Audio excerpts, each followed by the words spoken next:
这个地球上还能找出第二个国家，是这么扯淡吗？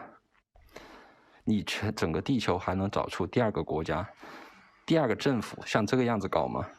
现在的武汉市就他妈的跟地狱一样，看到他们倒地死亡，或者说各种情况，那些悲剧。今天是大年初一啊，本来是一个非常高兴喜气的日子，这个时间段，但是眼下你觉得我们武汉人民或者说一个中国人能高兴得起来吗？ She has really lost control of the narrative, and he's struggling to get it back. Now, if that goes on, if they don't get on top of the virus, then that can really damage Xi's image, I think, even with ordinary Chinese people, and that has potentially profound implications because 2-3 years down the track, when he's meant to be reappointed, maybe his enemies will use this against him.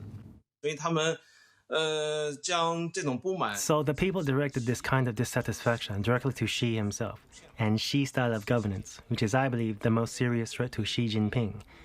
This is because the foundation of his power is based largely on populism, and the loss of this populist foundation will undoubtedly destabilize him.